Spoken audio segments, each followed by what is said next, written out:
Alright guys, we're on the 7th episode of MC Anime. I have a special guest with me today. You want to introduce yourself? Hi guys, it's RoronoaChemi, or Chemi for short. How are you guys doing today? Yeah, Chemist is over here and trying to see what he knows about anime. Well, let's see. So, we have a special topic for today, purposes wise, and that is the evolution of anime as a medium. So, if anyone that's not familiar with the evolution as a medium, it's the history to become what anime is today and why it was popularized to this degree, and overall aspect of the impact and the history to get here.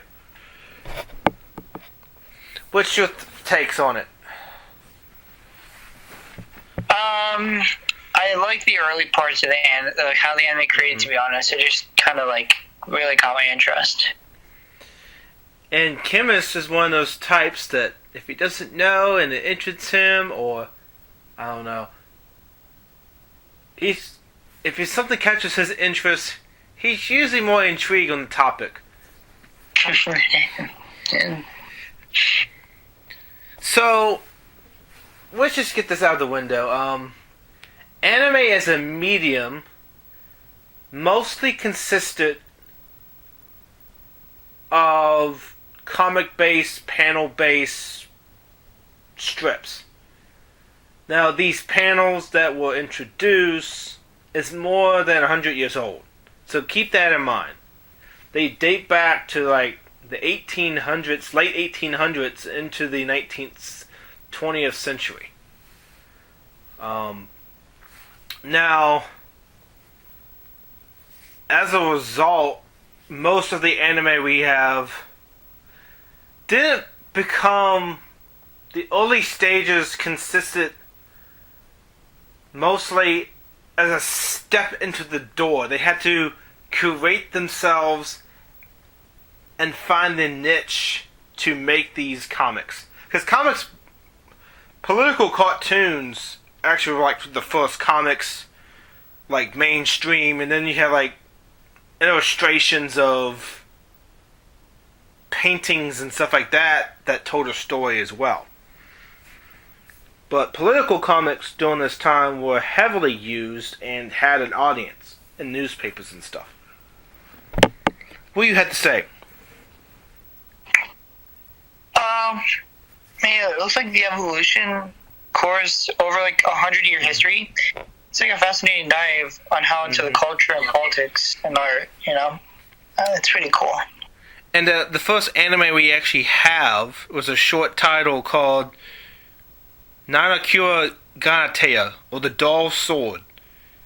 It was in 1917. It was a silent film, experimental cutout animation techniques. So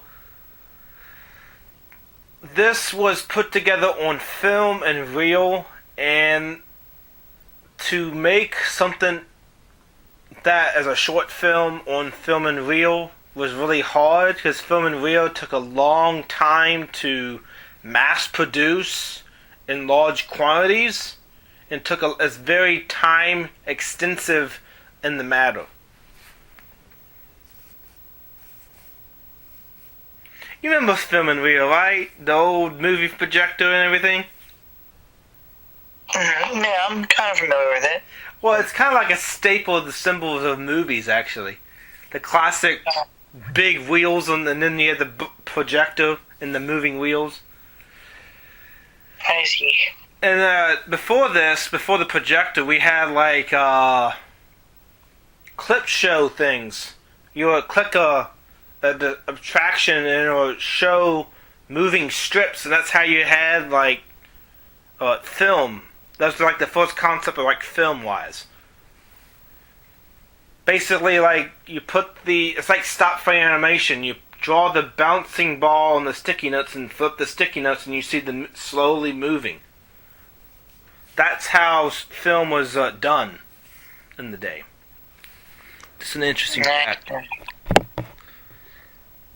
Alright, so what we have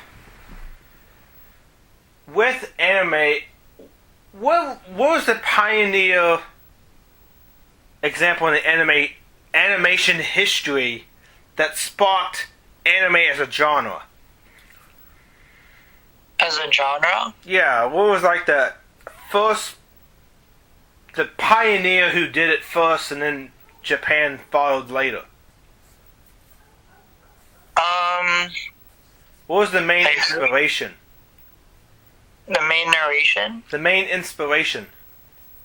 Oh, the main inspiration. Yeah. It was like from like silent short films, right? Yeah, well, it was also Disney. Mm-hmm. And like, it was like sports and like mecha animation techniques. Mm-hmm. But a big thing, the pioneer of animation that actually made it very mainstream was the early adaptations of anime was heavily influenced by Disney. Let me see. Disney premiering their animation stories into the limelight, it gave the pre-existing manga and comics in Japan a idea to branch off themselves to make it into the medium as well. So it's very pivotal during this time when it was influenced. You know, we have like Kikataro 2 no Yamako, 14 years, 1932, first anime film to use voices, short films during the period which people didn't believe animation could be told to larger stories. So this brings into question, can the medium be used to tell a story? What do you think? Can you repeat your question? Sorry. Can the medium in itself be a story and tell a story? This is how that came out.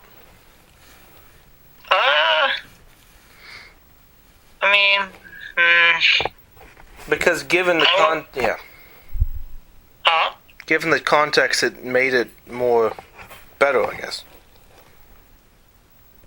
I mean, I probably see it as like a short film, not like a book. But usually most of them have been silent films before this, so using voices impacted it more because it now can create what an actual audio movie had at the time as well. Yeah, that's true.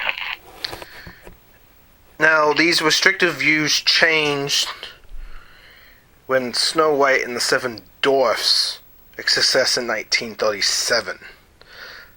So that success pushed animators on a global scale and gave the idea to seek the longer formats. So, like, what do you remember of, let's see, I don't know, Snow White and the Seven Dwarfs? Was there anything that signifies when you saw that or saw references to it? I really couldn't think of anything. Really? The Seven Dwarfs protected Snow White, the Sleeping Beauty. Well, anyway, that's how that was an impact in the global success. This also influenced Osamu Tezuka, which is considered the founding father of anime, and reportedly created more than 700 manga throughout his career. He grew up watching Disney films, heavily inspired his style, round, childlike features and large eyes. The artistic trend became very synonymous with as it evolved. So, we had this very influential person, and that person apparently drew the lines for inspiration with the mainstream animation at the time. What do you think? Yeah, it looked pretty interesting. As I told you, I liked, the early 1932 and the 1918, Now, we still feel the impact of, like a company like Disney today. What is one thing of Disney related that you strive is, like, really iconic of the brand? Let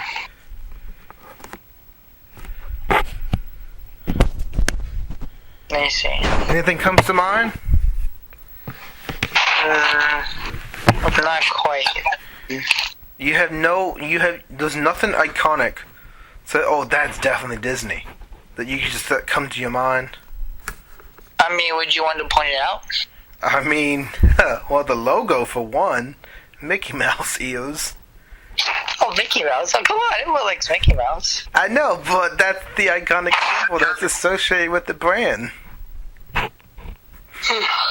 What else do you see wrong with it? I asked you if anything comes to mind when you hear the word Disney, and you don't have anything. So, do you want to rephrase? Come on, you can't say you didn't watch any Disney-related stuff. Come on, there has to be something. Yeah. I mean, I would not know. Oh.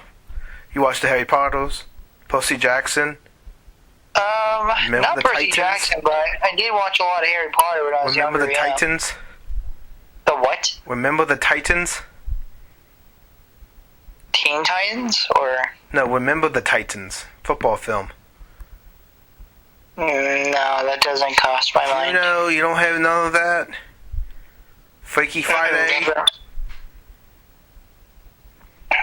I wouldn't know. Rapunzel. You know what? How about this? You probably really love Frozen. You're like a Frozen type of guy. I'm Frozen. I hate Frozen. No.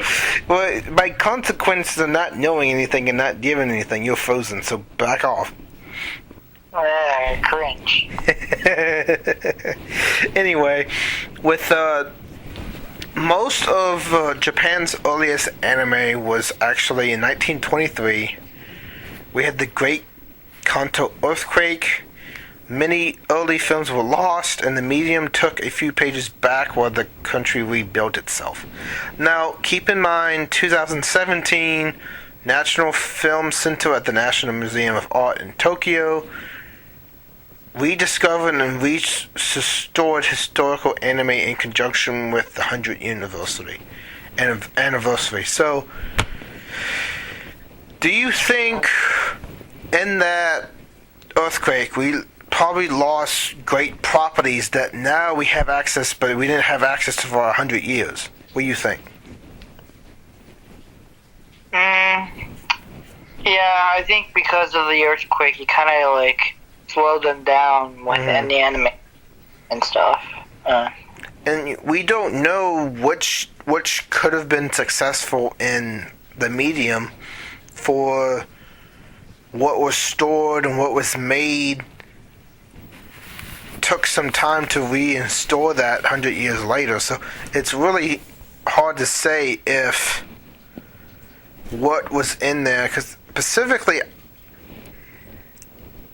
when natural disaster strikes, you lose the cultural or the written records that are not necessarily safe from the water, from the disaster itself, Well, it reminded me of time. Remember this one time story where one of the workers of Pokemon, they were at an airport, and they had a briefcase of all the Pokemon that they were working on and stuff and designs. And sadly, someone had stolen the briefcase with the guy without noticing. And because of that, we never got to see what kind of Pokemon that could have, that could have been made and stuff. Because I know Rhydon was like the first Pokemon ever made.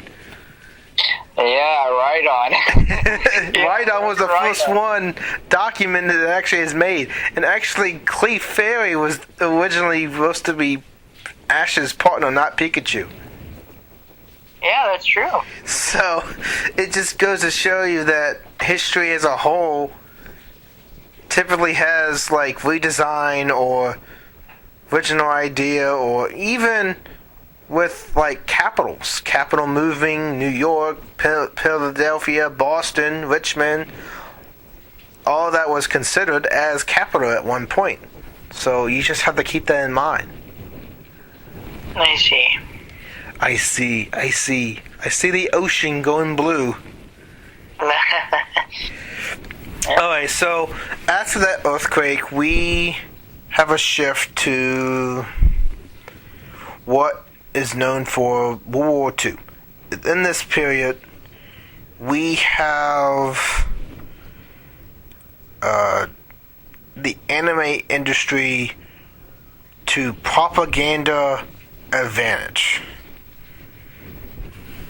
So this begins in 1936 in response to America's trade bloc against Japan.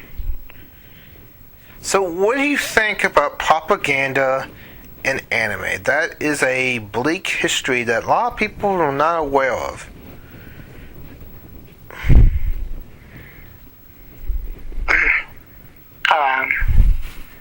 I'm sorry, repeat your question? What do you feel about propaganda in the 1940s for the anime industry, 1930s? 1936. Oh yeah, 1932. Well, this is 1936 when the American trade blockade against Japan. When they had that earthquake, right? Well, that was 1923. Was the earthquake? Oh yeah, sorry, I got the name mixed up. I think it's like close to the World War II area yes. era, right? Propaganda. Like this is the propaganda period. Well, like, they had to they were like, was it like childlike features and like, weren't there ones where they had like large eyes, and Disney used like signature cuteness? Well, let's see. Just like trying to become nearly synonymous with an anime that was crafted. Well, yeah. Well, also with propaganda, these are times in which they're trying to boost the morale of the nation as a whole, so they have like a nationalized unification in the media that they were portraying at the time. And if anyone knows, propaganda is the process in which advertisements for the war effort and driving people to believe a certain way to support the effort. So, Japanese view was catch the American Western forces in clever animation that not so subtly played the reigning symbol of America, of Mickey Mouse. And in this, they stipulate their message of aggression and their vision in the conflict itself. Famous created cast of characters like Maruto Sea Eagles, Japanese Imperial Navy. Maruto Sea Eagles appear in multiple propaganda projects. First ever feature-length anime which details a successful attack on Allied forces by the Imperial Navy. So, it is really supporting the idea of the Imperial Japan before the democratic came to be, you know? Yeah. And that is a well, it is as a medium, it is more known now, but then it was cleverly disguised as animation, and Western audiences perceived it as cartoon. So there's like a. This is where the anime medium is not necessarily geared to kids; it's geared to any age group. So that's what this comes across. You know. What is your perception of this? I mean, you remember the Uncle Sam. You got to join the draft, all of that. So, Yeah. what's your perception of propaganda? It's just kind of sad, really, that, like, yeah, how the world can, yeah, it's just kind of sad how, like, it had to go that way, you know? I really don't know how else to really describe it or what to say about it, really. Well, it's a period in which it's reflective in the history we have, and it's important to acknowledge. For its impact, it's still not as heavily felt today, but felt in the decades afterwards. World-shaking event, basically. And then we have this transition of like the, you know, even afterwards, Japan's now using their aggression, how they're not favoring the American forces and still doing like the mecha. This is where the mecha type genre was established, you know? So yeah. the mecha traces its backs to the propaganda campaign. So this brings on to the 1960s, where Astro Boy was first televised. 1963. What is your perception of Astro Boy? Oh man, Astro Boy! I liked Astro Boy. I remember him when it was like McDonald's Happy Meals. McDonald's Happy Meal. Oh my Yeah, God. he was a Happy Meal. Yes. Well, for anyone that doesn't know what Astro Boy is, he's a cyborg that was artificially created, and he's battling other types of robots and maybe kaiju-like characters. Astro Boy was very mainstream in Japan, and then when it came into America in 1963, it aired on NBC Universal and sparked really anime as a whole. So it was like the first televised in America to be popular. And now, in the American version, Astro Boy has a girlfriend. In the original version, Astro Boy did not have a girl cyborg. So even it was the appeal. What do you think of that? Chemist. Hello? Chemist? Chemist? Chemist? Hello? So yeah, so when we have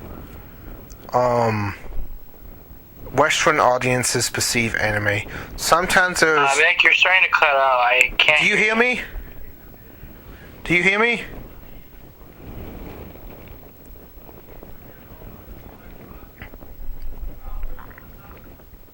Yeah, we have it as...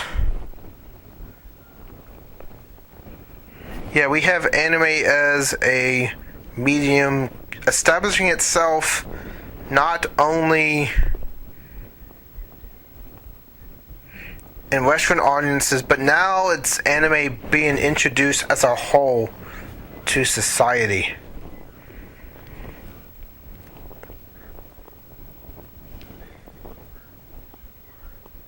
So, and as a result, we have Astro Boy. It's pretty incredible. It could have lasted a lot longer, but the studio was poorly funded. The show's creators had to do whatever they did to minimize. They're not drawing the drawings they needed in the lines, so a sense of movement and dialogue as opposed to actually having the characters move. So when Astro Boy had this going on, it created a conflict where they were using the same channel translations and try not to change the character as much. So as a result, the character's movements were limited. So the frames that they were using for like, the first episode could have been used for like the 15th episode. So they're using the same frames as a way to save money, because they didn't really have money for the studio. So it's kind of like they ran out of money. So in a shortcoming, they did something to provide as a means to limit the animation budget and the panels used for drawing it. So now, ideas for anime have come from a variety of places. 1960s and 1970s, it was common to have it associated with different mediums. Usually anime is inspired by either the video game, manga, or comic version of it, because those are the original aspects. Sometimes they're called like games and then they're made later, but the original aspirations come from original source from Japan as a whole. Now, this still occurs. Modern anime is far more likely to use manga, light novels, or video games as a source material. Anime studios come up with wholly unique ideas that sometimes turn into entire genres. For example, mecha was like used as a way in propaganda to show war-like scenarios, but over time the medium became stronger, so mecha became its own, showing as well young boy, youth, all of that became a genre in itself because it's uniquely spun as an idea to create something more, and that idea took off as a result of it. Okay, so with the different introductions to like Astro Boy and success, it still took a long time for the medium to grow, because for this to grow we have to go back to anime gaining overseas through rigorous marketing tactics.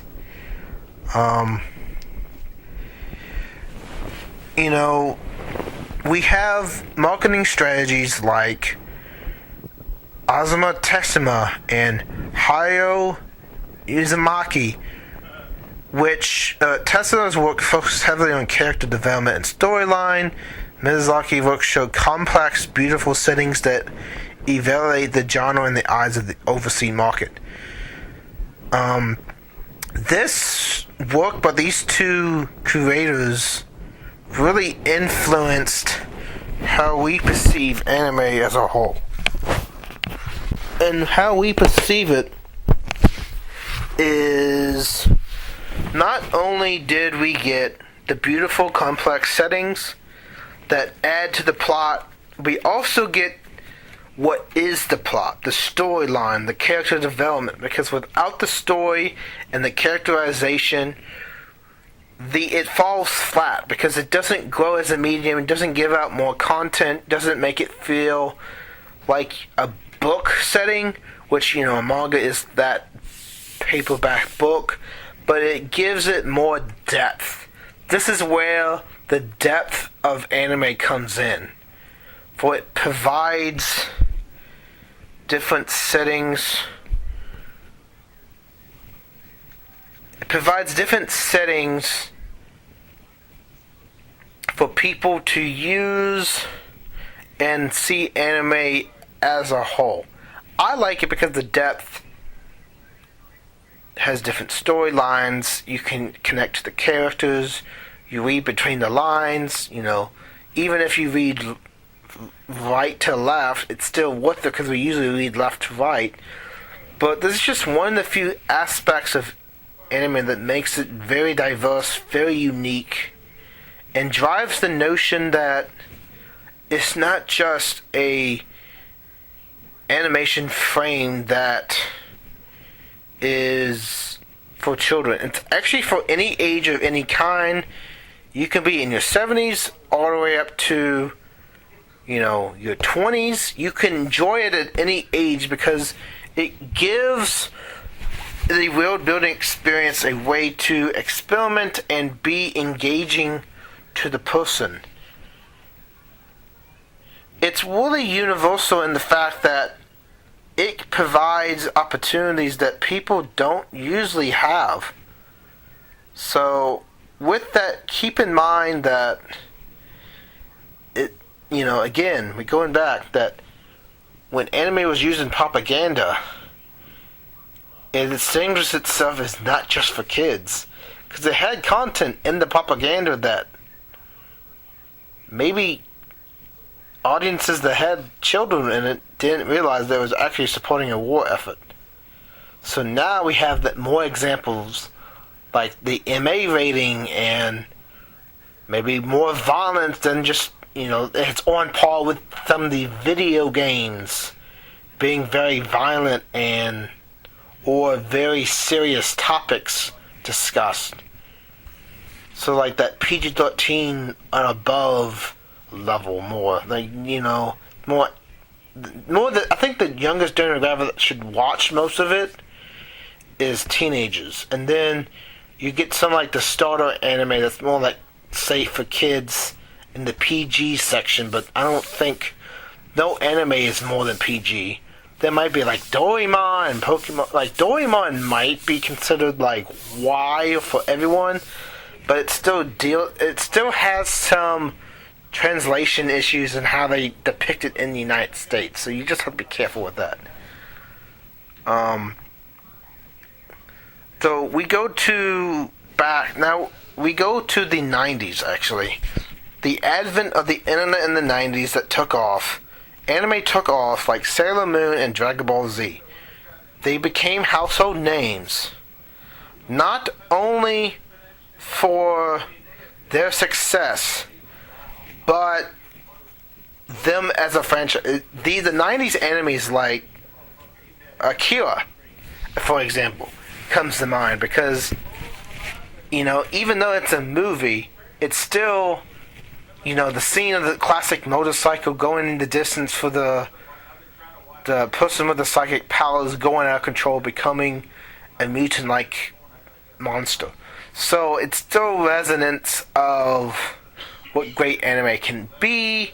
You got Trigun, different you have different shows that come to mind when you think of the 90s. That's when the medium has been pushed out and the success just kept growing in the international revenue that it generated outside of Japan. It hasn't gone away either. It's just now a big issue that came from the early 90s was anime piracy. Anime was the blacklettering of anime as a medium to be outsourced in unofficial disputing the anime. You distribute the anime outside of the license holders, and therefore they can't make money on selling it because they lost potential views off of that. So usually what they would do, because I know like translations for manga would get printed into like English outside the Japanese translators, and they won't get paid for it because people just view that, or they put it on Scandinavian websites. They would like edit episodes and put it on DVDs, and they you have like different people advertising, translating the Japanese into English, and then also having fan subs, because fan sub was also a way that made the medium less prone to a greater audience base, even though it provided support the original product. It really took away from the sales in which the anime industry struggled. Now it's somewhat fixed now, but it's still a problem because we have like sites like Crunchyroll back in the day was not a legal anime streaming service. So we have to keep in mind they were literally operating on piracy. They would take a legal anime that they didn't have rights to stream, put it on their website, and then they had a huge fan base viewing such content, and it took away from the original creators.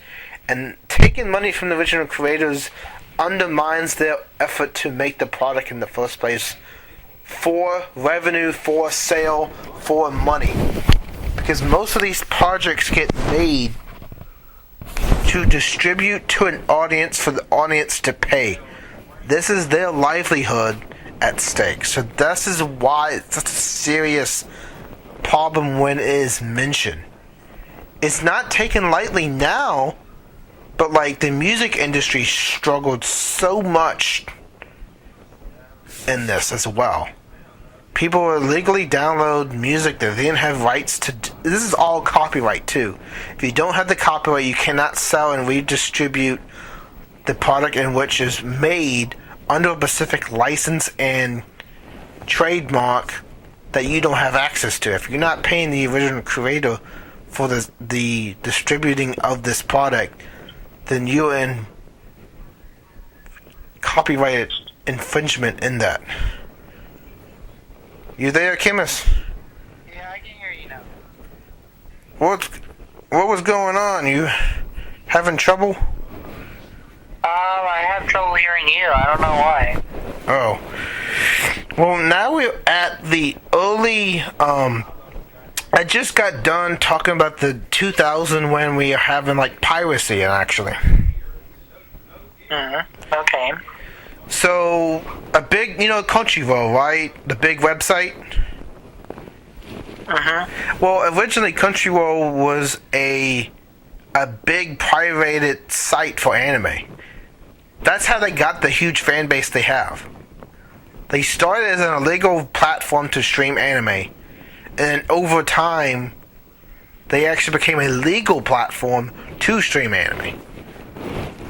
So anime was being pirated, illegal distributing of anime on the internet in the 90s led to the anime industry in the early 2000s to be very in danger because people not owning the money they were supposed to get from the product they were making.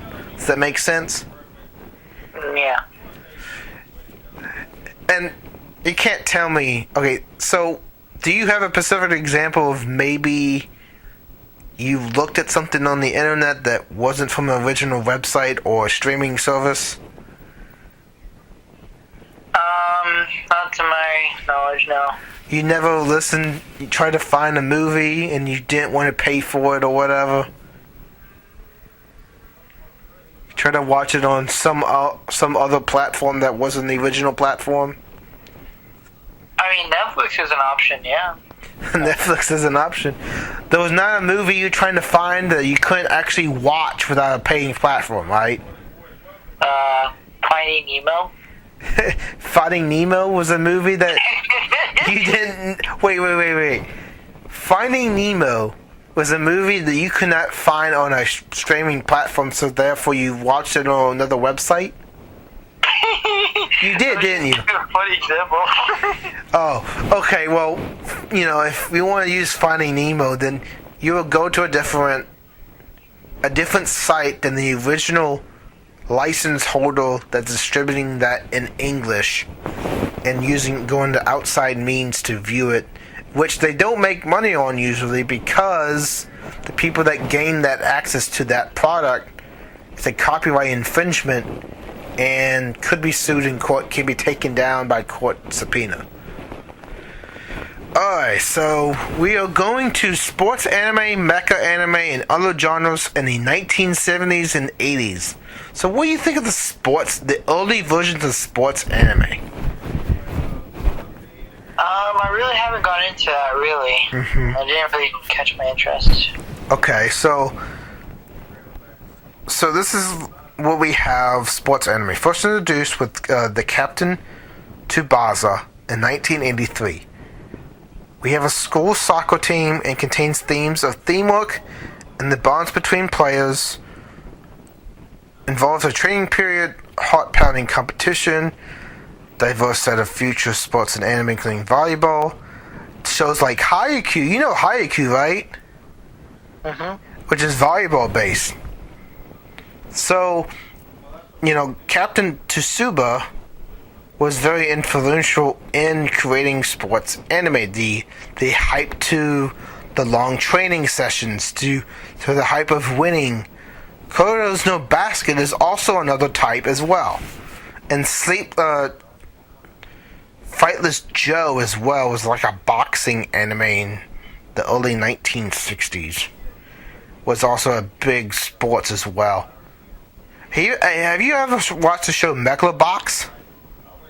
What? Megalobox. No. Well, it's based off of Fightless Joe, who basically used only himself, and the people be using like robotic backpack simulators on their back to also fight too. He was using just bare fighting. He was out and doing them in the match. Basically, it's like he was the underdog, like Rocky is. He'll outlast the opponent in the match. You know what Rocky, right? Rocky Balboa. Yeah. Yes. Yeah. So, or Karate Kid in that aspect. They'll fight as the underdog, and as the underdog, they will win by outlasting the opponent and taking the strategic advantage when the time is dragging on kind of scenario. So, I mean, have you watched Haikuku by any means? I heard of it. I never really watched it. So it's a volleyball anime. Yeah, I know. I always think Kirijo's basketball. Oh yeah, Kyo's basketball is really interesting because he's given like when he's in the mode, he gets like that eye certification. He can just see everything clearly on the court. It's so weird. It's like he has a visual jutsu just for basketball. It reminds me of Naruto. Yep. Let's see. Alright, so, and then we have other fandoms, which we had the Mazingo Z in 1972. This is the first anime to use mecha giant robots by human beings who actually inside the robot. So, what do you think of mecha? What do you think of? Like robots? Giant robots, right? So, like, have you heard of the Gundam franchise? Yeah. Well, yeah. Gundam is very successful as a mecha. What comes to mind when you hear Gundam? What do you like remember? Like robots and like underground, something like that. Well, yeah, Gundam actually goes into more detail because it has like 13. I think it has like 13 spin-offs. It goes into like space, galactic warfare, rebellion, wars. It goes into more detail. Neon Genesis Evangelion. Remember this one? Neon Genesis. Well, yeah, Neon Genesis is a very like dystopian type genre, and the human race is in danger, and as a result, they have to, in the end, reveal there's be angels and all that stuff. Code Geass, if you haven't heard of that one. Oh, I heard of that one for sure. Okay, what do you like about Code Geass? I really haven't watched most of it, but I seen like what the guy can do and stuff. It's pretty cool. Yeah, he has a Geass called Master. I heard good things about it. Divinity, divine obedience. So when you heard the word divine obedience, what do you think of? Like divinity? Or divine obedience. So, like, you have to obey me by my every command. His ability is to, basically tell you what to do, give you command, and then you do that command for whatever time he specifies. It's like mind control. What's that? What's that superhero or something? That supervillain that controls your mind? That's a hard one. There's not a lot of ones that can like control minds. Oh, well, this brings up to the topic where like where they have like One Punch Man with the plant. Yeah. Like that brings up One Punch Man, I guess. Yeah, One Punch Man has like made the anime industry. It's like a mockery on hero genre, but and they not really know what they're doing as much. It's really interesting. Alright, so we're moving from mecha anime to something more in the lines of gender-based marketing began to decrease in the 1990s. When you hear gender-based marketing, what do you think of? Business marketing, you said? Gender-based marketing. They market to a specific gender instead of both genders. No, I wouldn't know. It's basically like, you know how like Sailor Moon was geared to the female audience, while something like Yu Yu Hakusho was aimed at a male audience. They have a specifically demographic in mind. You ever had a show that felt like it was only aired to a male audience? Or you ever felt like that a show felt like it was only for females? Yeah. Yeah, that's kind of what this is the theme of.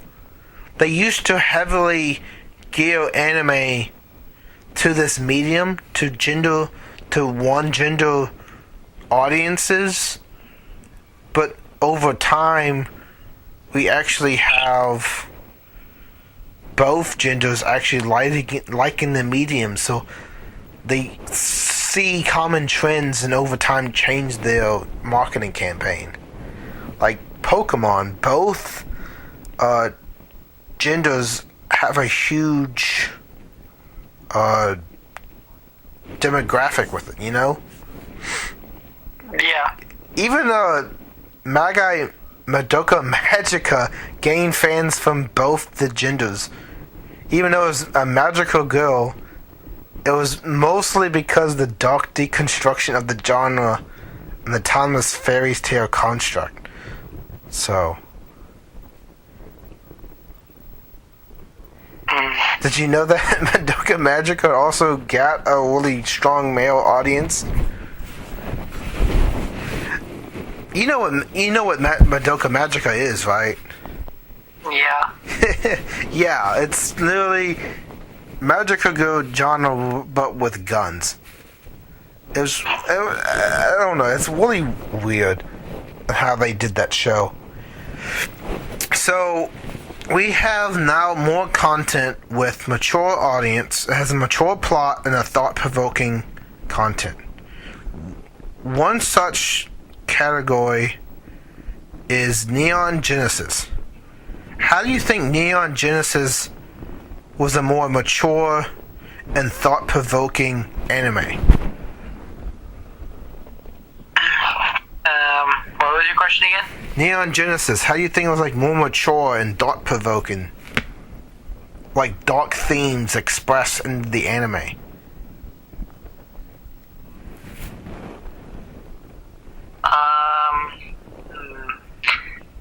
I wouldn't know.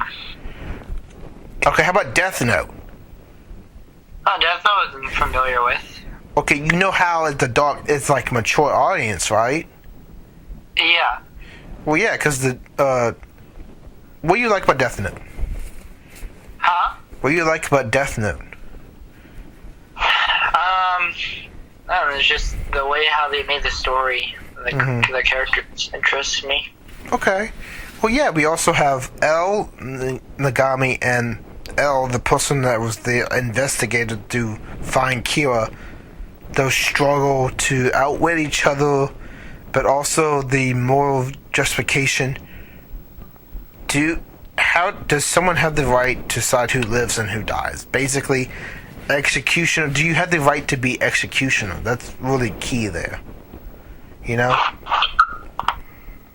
Yes. So, you know,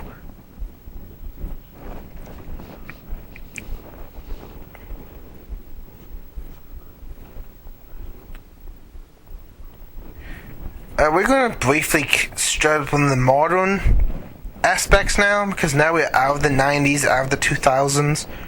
We have the Moe style, we introduced the cuteness of the character, so they were more like, you know, generate that feeling, but most, or typically, this cuteness factor gets off guard and gets overhyped and doesn't really impact, you know what I mean, right? The cuteness of anime.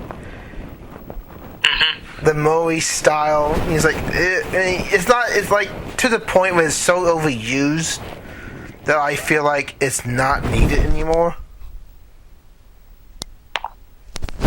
You know what I mean? Big eyes, the innocence, the purity, all of that is not needed as much. But it's what it is. Ooh. Yeah. Change technology. This is very key for animation. Because typically, we don't really have much access to, like, 3D animation. It's mostly 2D animation. They take a lot of time and actually use the original manga as a panel to decipher the individual graphics and movement for the character. So what do you think, how do you think technology influences, as new techniques come in, how do you think they influence the change in the culture and how fast we get anime? Well, I feel like the technology we have today, I feel like they could do a lot more in the anime community, to be honest, you know? Yeah. And, you know, this brings up what we have today. Stop motion animation, which is like stop frame, and like comic strips put together like sticky notes on a bouncy ball, to digital animation, to like, it's all done on computer base now. Like the drawing is still traditionally on paper for most anime, but they take that drawing and put it into a 3D program. It was simple but groundbreaking, the visual medium. You know, even hand-drawn animation is still used, but CGI is where this really takes a high dive, you know? Like CGI, we don't have movies like Avatar. You know, the planet, the tall people find the... You know what I'm talking about, right? Yeah. As groundbreaking as Avatar was, the CGI technology that we had made it possible to make that movie. Because it had to take years to put it in production because of the technology that they didn't have to make it.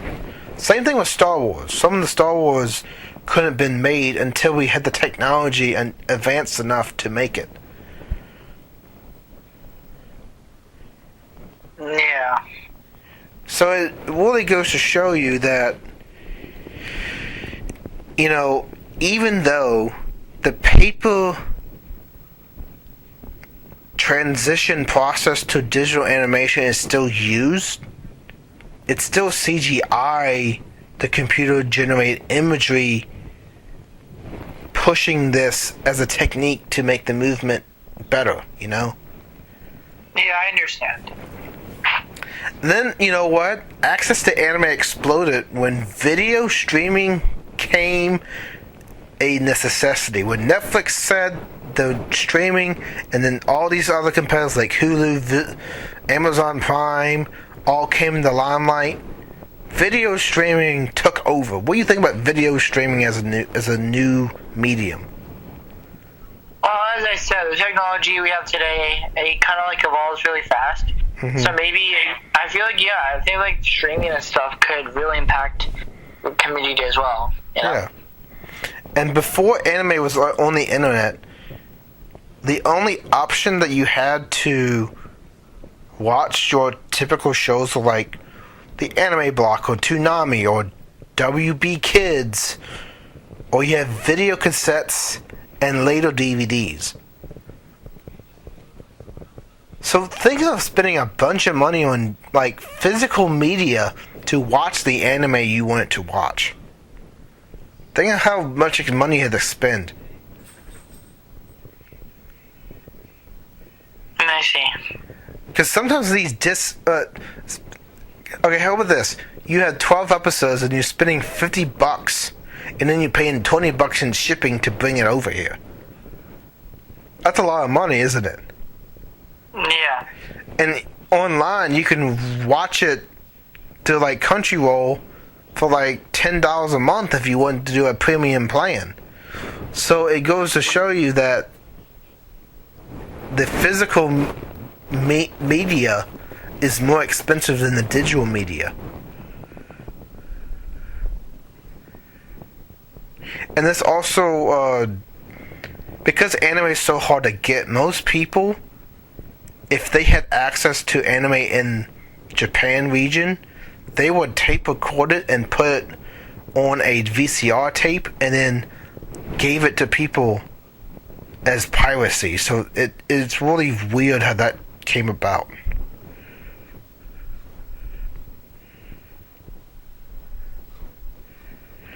So we mostly cover the topics relating to the evolution of anime as a whole. So what are you taking from being part as a special guest and from basically evolution of anime as a whole? I'm sorry, repeat your question? What do you take from anime as a whole in this evolution analytical process? Analytical process-wise, I mean, it seemed pretty decent. Like the way how they formed the characters and like how they had it as like short films into like drawings and these comics and all this, and like unless I'm a little bit off topic, but no, you're not. No, okay, so, but yeah, I really like today's topic. It was really interesting. I was really happy we can discuss it. Okay, so if you were to have an anime, and the only way you will watch it is on VHSR or DVD, which anime will you watch? DVD, I guess, because I grew up with it. Which anime will you buy solely on DVD? That's kind of tough. Probably One Piece. One Piece? You spend all that money on One Piece? Why not? I like One Piece. Let's see. How much money can you spend on the One Piece series? Let's see. I don't know. It probably costs up to $100 to buy everything. I don't know. And if you're a true One Piece fan, you would get the whole collection.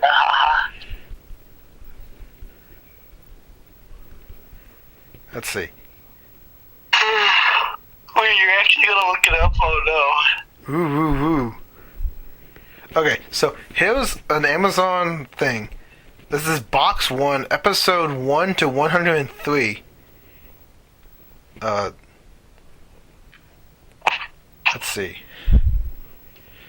So some of these sets can just go One Piece Collection 12 DVD, $26.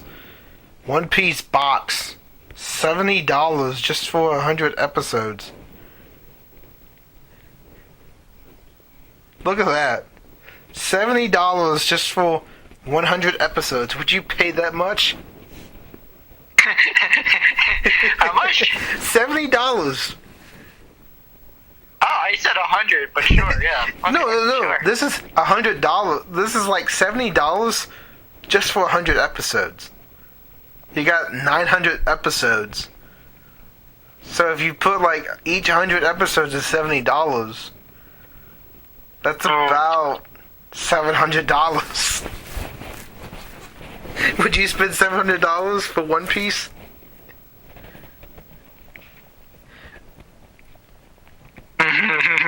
Yes. This is the problem in the 1990s and 1980s and the early 2000s, is that the physical anime you wanted to watch, if you didn't watch it on TV, then you had to go to these outsourcing of DVDs and tapes to buy physical releases, and they only release like certain episodes, so you had to keep buying it, or you just bought the manga.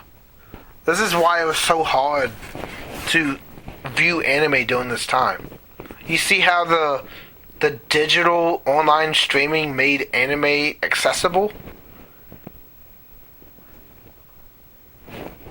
Chemist, you there?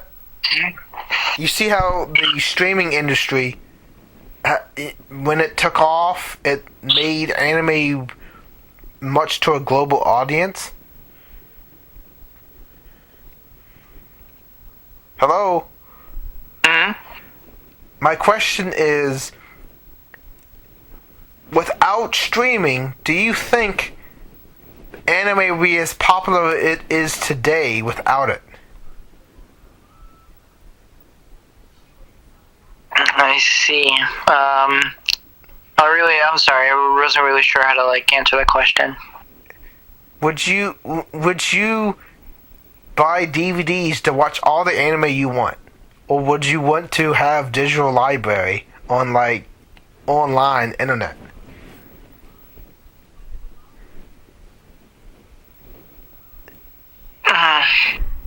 I guess there's slightly more internet. I guess. So you're the kind to like it on the internet, right? Yeah. So without the internet, think of how much. Actually, think of how much. You probably won't even be introduced to the much anime you have been introduced without it, basically. It's crazy to think that. It's crazy to think you wouldn't have even liked One Piece if you couldn't afford the media. You know that, right? Yeah. Mm-hmm. If you couldn't watch it on TV, how are you going to watch it without internet? Internet is what this really made it big. So this concludes this episode of MC Anime, as we took a look at the evolution of anime as a medium. So the medium was transitioned to all the inspirations of Disney, Propaganda, to Astro Boy, to the 90s, to the 80s, the sports, mecha, all of that. So it really goes to show you that the evolution of a particular thing, of any industry, is very impactful. Any closing thoughts? No, not exactly. So you agree with me? Yes. I see. Then that goes to show you. One closing note. If you're to be any anime character, what will you be? I think Roronoa or Zoro. You're the embodiment of three sword style? Yeah, bro. Two. Oh boy. Well, hey, if we didn't have the internet, then your three sword style would be even harder to access. So this goes to show you only have a profile picture. Very very cringe, McDonald's. Well, that's all the episode we had for you guys. Remember, it's important to support and like the anime you watch. So watch it legally, and also try to support the creator as much as you can, because they have a hard time making money on revenue. So support your favorite anime. Right. So, over and out. That concludes episode 6 of MC Anime.